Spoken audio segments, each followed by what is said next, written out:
और 2 दिन का हमारा कार्यक्रम है। आप सब जानते हैं कि लोकसभा के चुनाव बहुत निकट हैं और आने वाले लोकसभा चुनावों के लिए पूरा संगठन, पूरी पार्टी, सभी नेता, कार्यकर्ता तैयार हैं।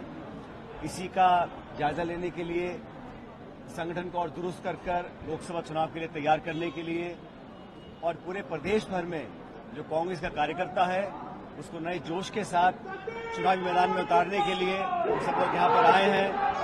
ये इस राज्य की जिम्मेदारी अखिल भारतीय कांग्रेस कमेटी ने हम सबको दी है।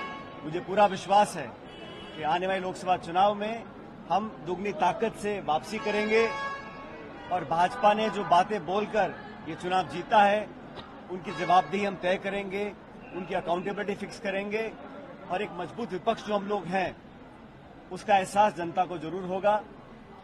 नौजवानों को, किसानों को, अगड़े पिछड़े, दलित, अल्पसंख्यक सब लोगों को साथ लेकर हम लोग आगे चलेंगे। मुझे पूरा विश्वास है कि आने वाले लोकसभा चुनाव के अंदर अभूतपूर्व परिणाम हम लोग लेकर आएंगे। एकजुटता से पूरे प्रदेश के अंदर कांग्रेस पार्टी काम करेगी, इस संकल्प के साथ हम लोग यहाँ पर आए हैं। राहुल गांधी जी का भी जो यात्रा शुरुआत होगी 14 तारीख को, उसका भी आगमन छत्तीसगढ़ में होगा, उस पर चर्चा करेंगे। और कल प्रदेश इलेक्शन कमेटी की मीटिंग हमने रखी है, जो अलग अलग लोकसभा क्षेत्र हैं वहां से फीडबैक लेंगे और आने वाले उम्मीदवारों के चयन को लेकर भी हम मंथन इस दौरे पर करने वाले हैं।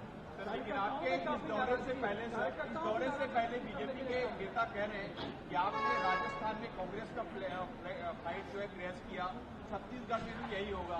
भारतीय जनता पार्टी का जो प्रोपेगेंडा मशीन है उसको मुझसे अच्छा कोई नहीं जानता है और हम जानते हैं कि प्रदेश में, राजस्थान में जिन्होंने काम करे हैं, लेकिन छत्तीसगढ़ में जो सरकार बनी है, जो वादे किए थे और जो घोषणा की थी उस पर कितना अमल हुआ हम सब जानते हैं।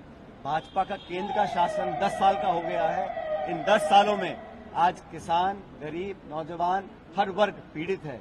जो काम इन्होंने किया है सिर्फ भावनात्मक मुद्दों को प्राथमिकता देकर वोट लेने का काम तक करते आए हैं। भाजपा को एक्सपोज करने का काम और लोकसभा में तमाम आकलन आप लोग आ रहे हैं, उसके विपरीत परिणाम आने वाले हैं। कांग्रेस एकजुट है और कांग्रेस की एकजुटता अगर कांग्रेस के कार्यकर्ताओं, जनता के बीच में पहुंच जाएगा वो मैसेज, उतना ही बहुत है हमारे लोकसभा चुनाव जीतने के लिए। राम मंदिर को लेकर अयोध्या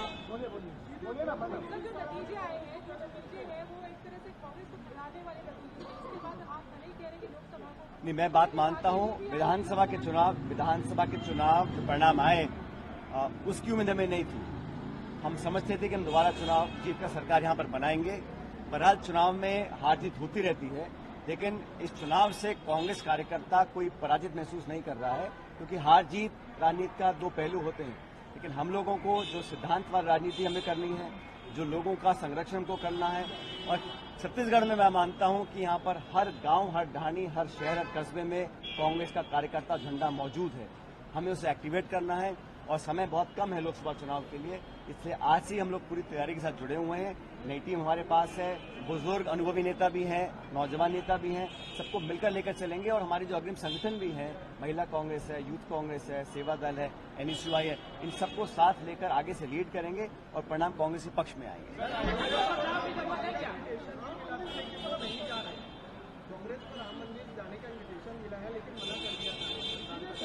देखिए, इस पर कांग्रेस पार्टी का स्पष्ट एक स्टेटमेंट कल आ गया है और मैं हमेशा इस बात को कहता आया हूं कि राजनीति और धर्म को अलग अलग रखना चाहिए। ये बात भी सही है कि धर्म के आड़ में अगर राजनीति हो रही है उसको कोई स्वीकार नहीं करेगा। हम चर्चा करना चाहते हैं मुद्दों पर, जनता के मुद्दों के ऊपर, विकास के, आर्थिक उद्योग के, निवेश के, शिक्षा, चिकित्सा, उद्योग, रोजगार, इस पर